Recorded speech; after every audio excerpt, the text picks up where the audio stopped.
Welcome to the Black Girls Heal podcast, where we talk about changing unavailable relationship patterns, healing unresolved trauma, and building a healthy relationship with first you and then others.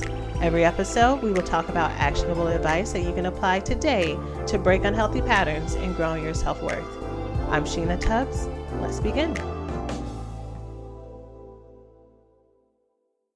Hello, and welcome to the latest episode of Black Girls Heal.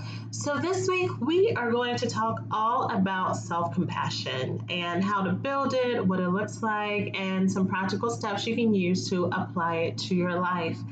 For this episode, when I was thinking about the content for it, I just thought how I already had an interview with the wonderful Sarah Suzuki, who is a therapist up in Chicago, and she's doing amazing things for social justice. She's a speaker, she's a motivator, and she's just an awesome clinician. And so I did an interview with her for my old podcast, Love Junkie.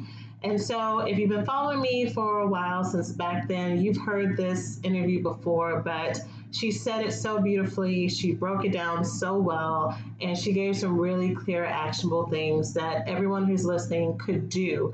And so I just thought it would be better just to have that be our interview and our episode for this week. So that is what we have going on for this podcast. As always, if you enjoy it, please tag me on Instagram and let me know your thoughts. And without further ado, let's get into the interview. So today on the podcast, I have Sarah Suzuki with us. Hey, Sarah, how are you? I'm good. Thank you so much for having me. Really glad to be here. Woohoo! So I'm excited too. So before we get started today, our topic is self-compassion and how do we give it to ourselves. But before we get started, can you tell us a little bit about yourself? Yeah, so I own a group practice in Chicago, and our focus is on drinking behavior and helping people who are not quite sure if they've got a drinking problem, or maybe they're worried about a loved one with a drinking problem. And our whole focus is helping people shift into getting control of their lives. And I also do some consultation for healthcare systems on motivational interviewing and improving patient care and that kind of stuff. So a lot of it is focused on behavior change all around, and that's what all of us love to do in our group. Awesome. Well, I'm so excited to have you. So the way that I want to tell our audience a little bit about how we connected is Sarah and I are part of a networking group. And in that group is a Facebook group. We were discussing a topic, and I was overanalyzing something that was happening that just really triggered me, and then having some shame that I was feeling really triggered, and kind of that inner critic that says you shouldn't feel that way. And so Sarah is just a beast at self-compassion and validation and just helping people work through that. And so Sarah did that for me, and I just thought that she would be the perfect person to come and talk about self-compassion and how to have more of it in our lives. So I'm really happy that you're here. Well, thank you. That's such a kind introduction, and it's amazing how through these really painful experiences we can form powerful connections with other people, and I think it speaks to the nature of resilience. So it was really wonderful that we could connect through something that was painful, and and so I think that's what this is all about. So really glad to be here too. Yeah. Awesome. Well, let's go ahead and get started. How would you describe self-compassion? So, and I think it is really good to start with the definition, because we hear so much about self-love and self-compassion, and sometimes we have to pull back and say, what does this actually mean? The way I understand self-compassion is that it's practicing what I would call courageous love, which is offering oneself trust, respect, and radical acceptance at a time when you feel you deserve it least. So it's one thing to be compassionate towards myself if I feel righteous anger, like somebody wronged me, and I'm telling myself, oh yeah, well, I deserve to feel this anger. But to offer myself love and compassion when there's a voice in my head saying, you don't deserve this, you don't get it. That is what self-compassion is all about. And it requires so much courage. Oh my gosh, I had to write that down. Trust, acceptance. When you least deserve it. That's really powerful. Yeah, it's I think of it as, if you set up like a teepee with three legs, that's what healthy relationships are all about. Trust. So in this case, trusting oneself, trusting that our feelings are real, that our reality is real, that our truth is real, and then respect, offering ourselves self-respect, not abandoning ourselves, not harming ourselves, and then radical acceptance, which is saying, this is what's actually happening. This is how I feel. And so it's a practice to have to do that. And so many of us have to find our way to that form of courageous love with no previous lessons, no previous models. Hmm. How does one find their way if this is a new concept to them? How would they do that? So I guess what I would offer is, most of us try to get this from somebody else, myself included. So we grow up in the world and we're looking for love and belonging, and we think to ourselves, I'm going to find this through a romantic partner, or I'm going to find this through an amazing friend. And what's so hard is, self-compassion can't be offered by anybody else. Hmm. And another human being is always going to fail to give us those three things all at once, at some moment. And so we end up in this really frustrating shame cycle when we can't get that from somebody who we want to love us. And it's at that moment of just feeling completely abandoned and alone that we have to say, okay, something has to change. And I think that's how a lot of people find their way to me. So I work with addiction, and a lot of times people deal with their frustrations of not getting the love that they want by turning to alcohol, by turning to drugs, by turning to addictive behaviors. And they get to a point where the consequences are so significant that they say something has to change, and so they come to me. Hmm. And what we do together is say, okay, how can we get you to practice trust, respect, and radical acceptance towards yourself? And there are a lot of different tools that we use depending on where someone is at. And most of them are not things like saying an affirmation in the mirror, which can make us feel worse. Hmm. Um, but doing things like, visualizing, what would it be like to feel anxious, and to picture that there's like this loving light that is, accepting that anxiety, or to meditate and imagine, okay, I'm seeing this fear, and this feeling of failure, these self-criticisms. What would it be like to observe it from afar instead of feeling like it's somehow infused within me? Um, and so a lot of it is just trying to get distance without rejecting it, because a lot of addiction is about avoiding taking a look at what that's all about. Mm-hmm. Yeah, that's really powerful.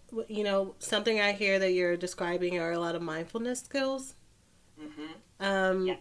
could you talk a little bit about how you would describe mindfulness? Oh gosh. I know it's a big concept, so just anything that comes to mind. So I am not a mindfulness guru, and I think there's really significant conversations around mindfulness, like, have we appropriated mindfulness, or who gets to practice mindfulness? But in this instance, Hmm. um, what I would describe it as is saying, what would it be like to notice what's coming up within me, and to describe it the way I might describe the furniture in this room.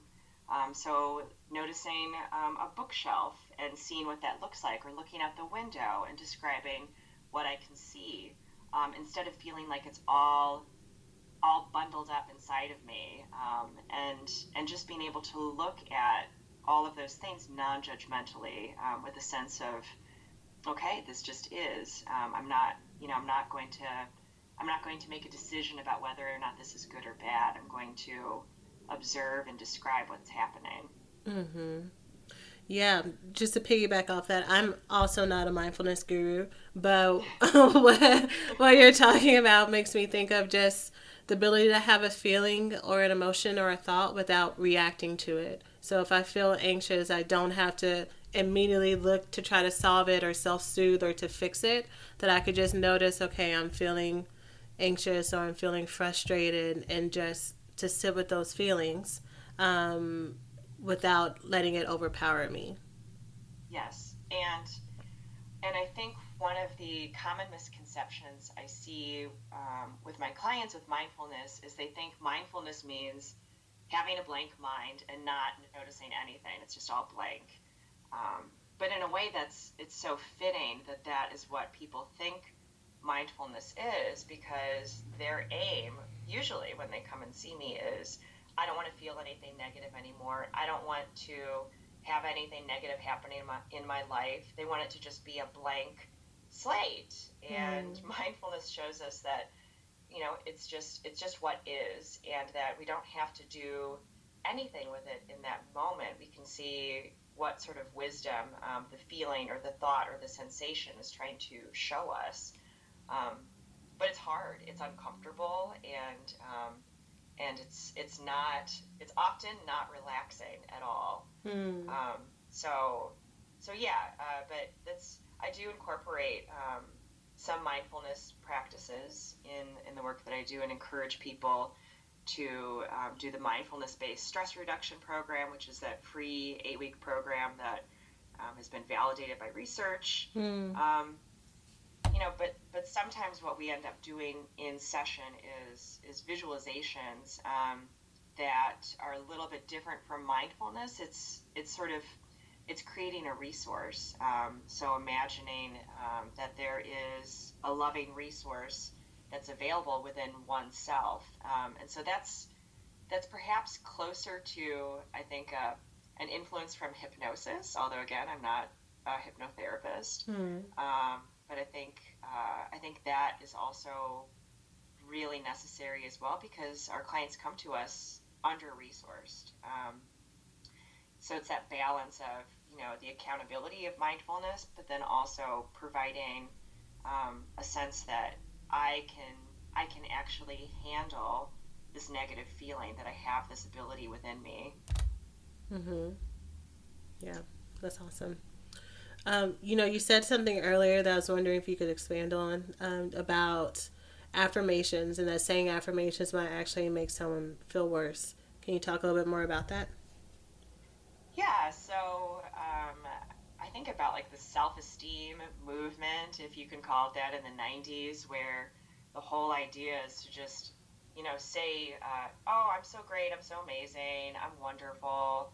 And I see echoes of that in some of the positive psychology movement, and or this idea of manifesting, that, we can just manifest positive things by thinking positive. And so sometimes we end up using those ideas in this very oppressive way, where I should be able to look in the mirror and I should be able to say I'm beautiful and I'm amazing and I should believe it. And then when we don't, we Mm. feel like we failed, or like we're not good enough, and then it plays into that old core fear of being less than. Mm-hmm. And and sometimes I've worked with people where they tape affirmations to the fridge or the mirror that are positive, and they find it helpful. Um, but I don't know if I would always use that as a starting point, because if we say I'm worthy of love and I'm amazing, and we don't believe it, it can make us just feel worse, like we are somehow isolated from the rest of the world that somehow benefits from this intervention. Mm-hmm. Like there's something inherently wrong with us, right? Yes, exactly. Mm-hmm. So I know you already mentioned a little bit about how self compassion looks in your work with addiction. Is there anything else you would add? Yeah, I guess I guess that there are, sometimes I draw this out for people, that addiction it's the opposite of self-compassion and addictive behavior or self-destructive behavior. And when I say that, addictive behaviors can be anything from, of course, drugs and alcohol, sex, spending money, sexual relationships, can be impatience or rage or isolating, self-harm, binging and purging, all of these kinds of things that represent an abandonment of self when we really need love. And something just remarkable that I've learned, from my work with clients is somebody can be years into recovery from drugs and alcohol and or from self-harm, and they'll be going about their day and they'll have this thought that is an urge to use or to slip and go back. And of course they find it very distressing because they haven't used or drank in so long, in years. And what I found is that sometimes our brain has this memory of, okay, when you feel sad or abandoned or less than, or you feel rejected, this is what you do to feel better. And all we get is this language of the urge or the craving. And so when somebody comes in to me and they're panicking about having this urge, we take a look at, okay, your mind is telling you that this old pain is coming up. And so in the past you would feel loneliness and then you would start drinking. And you may not feel lonely right now, but that urge showed up instead. And so then we try to find a way to practice compassion for that feeling of loneliness that has been showing up. But quite often, addictive behavior is it's something that happens when we feel like we have failed to live up to these expectations or standards that we have set for ourselves. And an addiction numbs the pain, and it also proves to us that we just are not worthy of love. It's like, okay, well, you know what? If I really am a bad person, if I'm a failure, then I'm just going, then I'll just do it, right? Who cares? And then we swing back into, okay, that was really bad. Today I'm going to be perfect. I'm going to eat kale and go do yoga, and I'm not going to spend any money, cut on my credit cards, pour the liquor down the drain. I'm going to break up with this guy.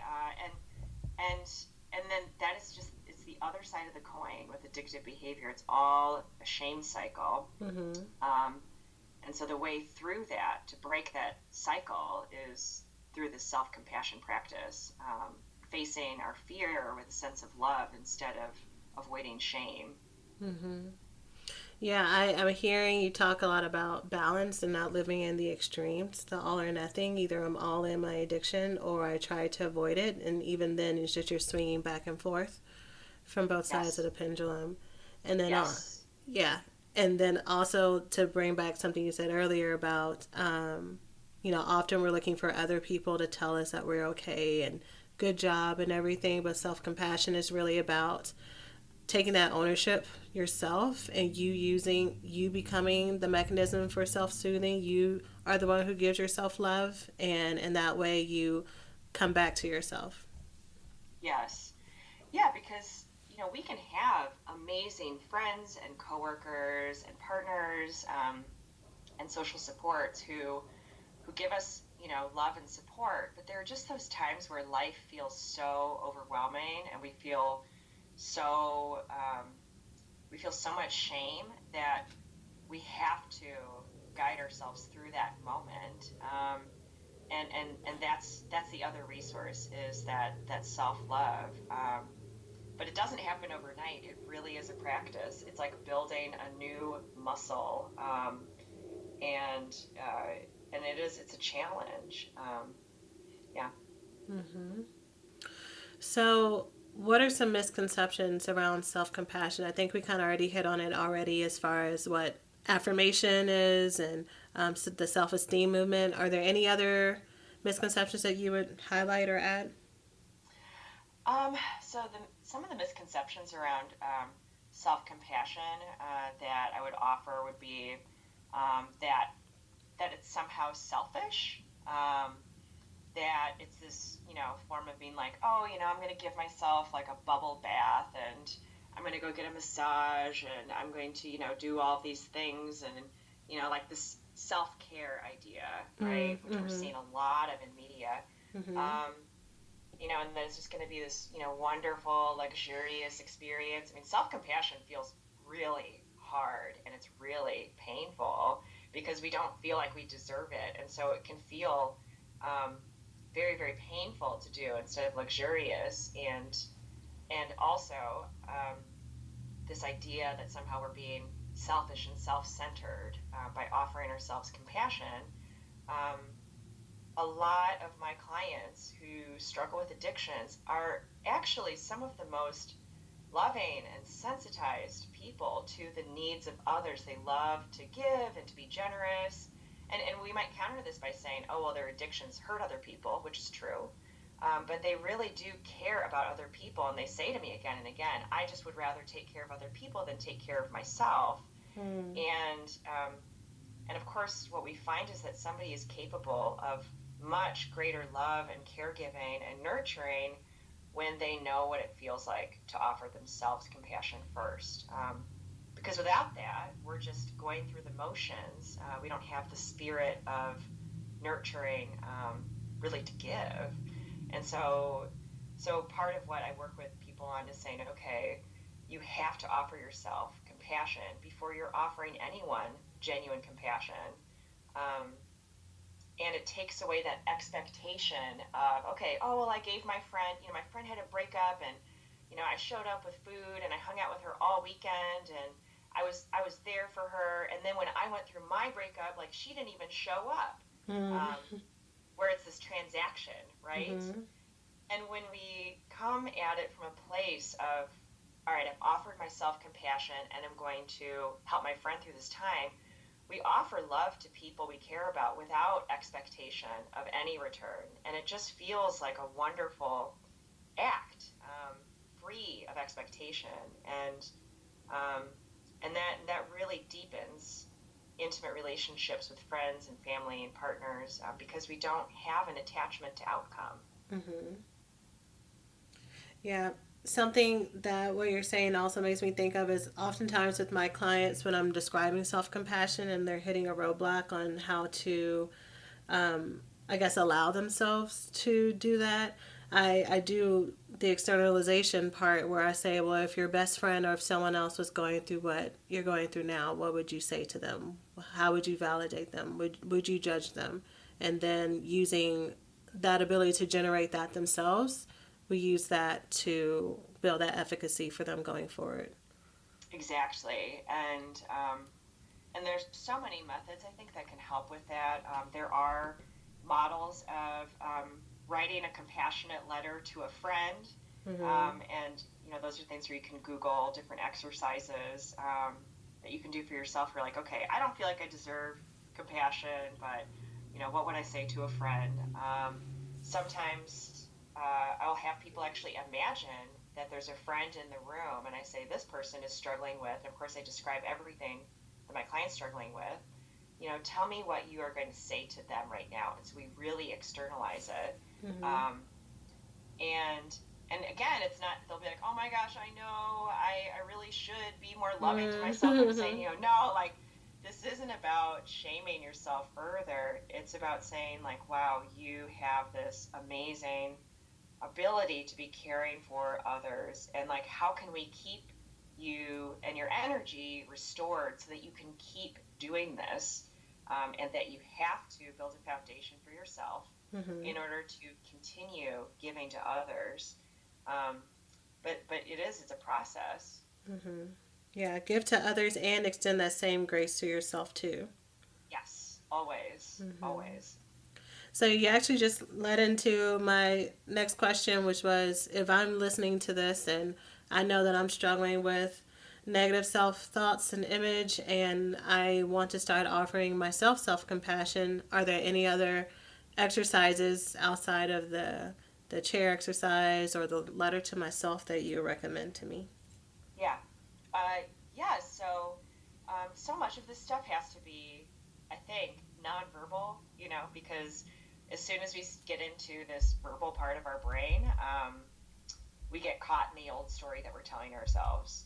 And so something else that I'll recommend is to take a piece of paper and to fold it in half, and on one side to write down, if I am doing everything perfectly right, if I am the perfect person who I want to be, what are all of the things I would be doing on a daily basis, right? And not to say that this is the goal, but on this half of the paper, it'd be like,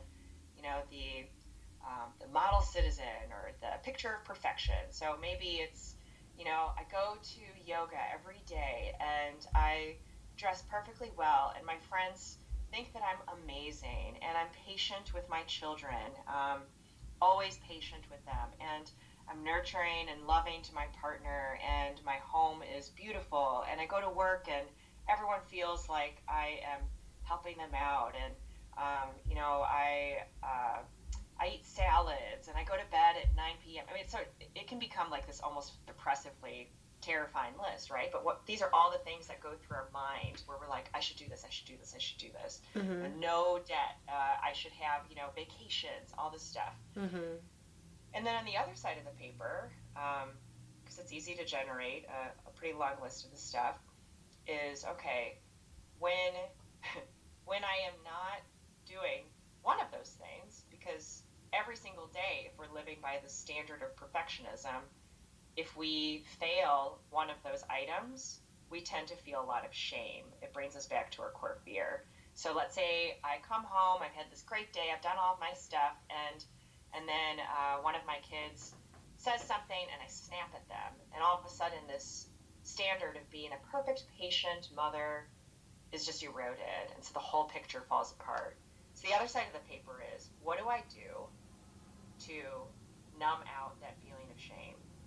And it could be that I isolate, or I start gossiping about other people, or I start sending messages to people who I used to date, like to try and get them to talk to me and tell me I'm beautiful, or I wake up at 2 a.m. and I eat everything in the fridge, or I start drinking too much wine, or I blow up at my coworkers. I mean, so all the behaviors that we consider to be bad, that actually are the other side of this cycle, and to really list them out, and while doing so, even though it can feel painful, to realize that these behaviors have a function. They're trying to mask our feeling of pain and also show us that we deserve punishment.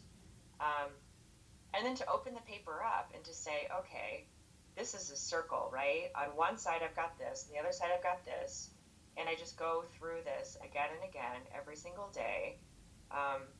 What is the fear that's driving all of this? Is it that I'm a failure? Is it that I'm unworthy? Is it that there's something wrong with me? Is it that I'm always going to be alone? And to break through this circle, how can I take my greatest strength, which all of us have a greatest strength, that is with us no matter what. So it could be that we're caring, or persistent, or that we are generous, or honest. And how can I use that strength as my armor and approach this fear with a sense of love for myself?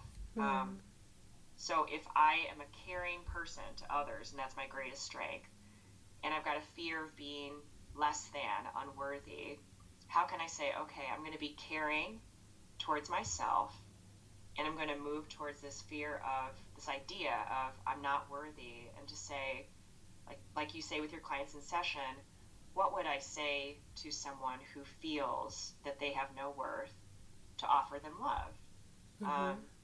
And so I think that's something that I will draw out with clients a lot, but certainly people on their own can draw out this shame cycle. And quite often, even the act of identifying what it is we do and what it is we expect of ourselves and what it is we're afraid of can take away that anxiety and shame, so we can say, all right, I'm going to approach this differently now. We're giving the monster a name. Yeah. It takes away its power. So when it comes back, instead of you thinking, oh, this is a fact, this feeling is a fact, you're able to label it, no, this is just part of this shame cycle, and this is something I can unlearn, and I can do something different. Yes, it's because if you think about like scary movies or what scares us when we're children, the scariest parts of scary movies are not when the monster is just on the screen. It's this idea that they're somewhere and they're close by and something's going to happen.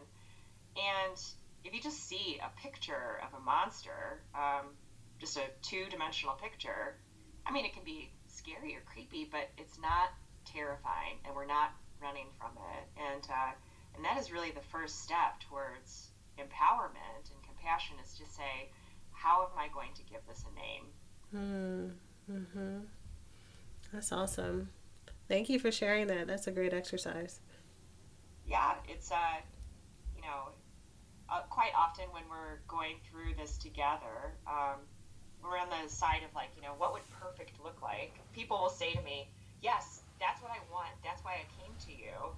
And then we get to the other side of the bad behaviors and the addiction and the numbing. And they say, yeah, that's really bad. And then when I show them how that is intimately connected to the standards of perfection, it's this moment of, oh my gosh, now we have to break the cycle. Mm-hmm. I'm gonna do this with my clients. So I really like the way that you broke it down. Well, thank you. Um, And also, I guess for other therapists, I yeah. would recommend, all of us, we can do this for ourselves. I mean, I certainly did this for myself years ago, and all of us have at least one core fear. Some of us have many, but we've got one for sure, like the fear beliefs, and to draw it out for ourselves, because sometimes, we can play that out with clients in our own work. And so when we name it, we take the power away. And it's a humbling exercise. But I've done it with youth, I've done it with groups of adults, I've done it one-on-one, and all of us have something where we can take away its power by beginning to name it and to say to ourselves that we have what it takes to break the cycle. Mm, that's great. That's really powerful. Thank you, Sarah. So I'm going to ask you about resources in a second, but first I wanted to ask if there's anything else about self compassion or anything that we've talked about today that you wanted to add or elaborate on. Yeah. Well, maybe what makes this challenging is the same inner critic that can drive a shame cycle is going to show up when we're doing this work around self-compassion. So, um, so perhaps being like, okay, well, I should offer trust, respect, radical acceptance to myself. And then the minute we distrust ourselves, or we don't offer ourselves acceptance, we go back to an old behavior, we think, oh my gosh, I screwed this up, there I go again.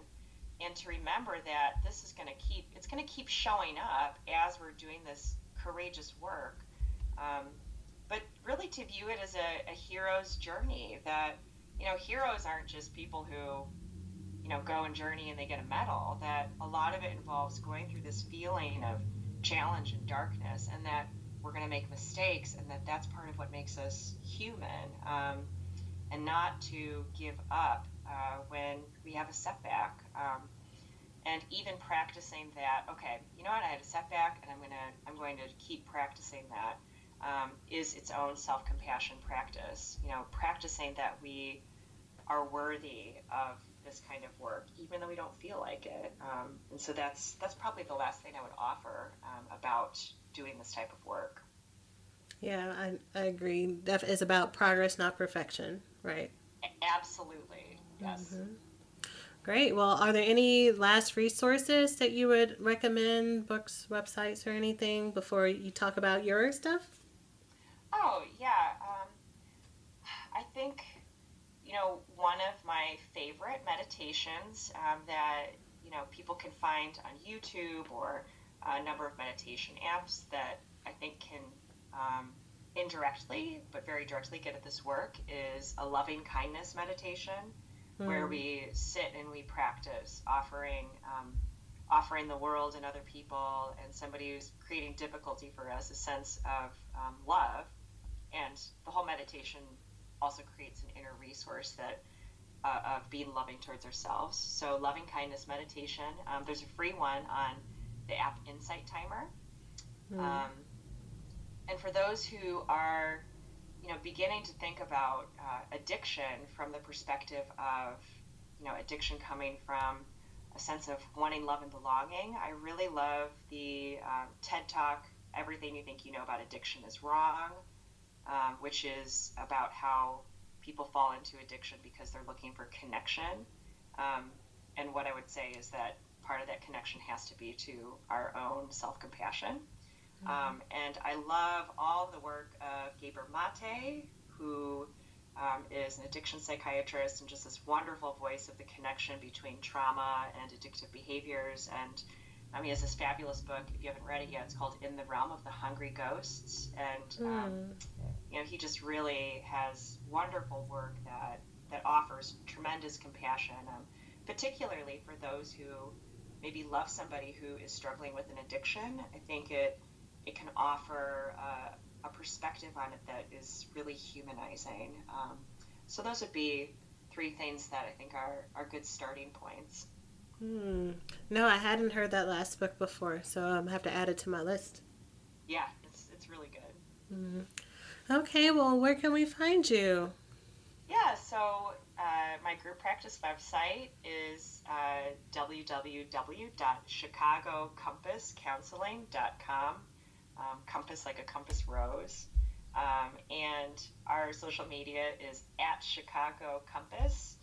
And then also I've got a blog, a little bit neglected, but I'm going to be picking it up again really soon at moderateyourdrinking.com. That's so great. Okay, all of this is going to be in the show notes for sure for people to easily click on. But in the meantime, Sarah, thank you so much for being on the show today. It was really wonderful, and I feel like I learned a lot. I'm looking forward to doing that shame cycle exercise with clients and even myself just to see what's there and move through some things. And yeah, this has been great. Thank you so much for having me. It's a real pleasure.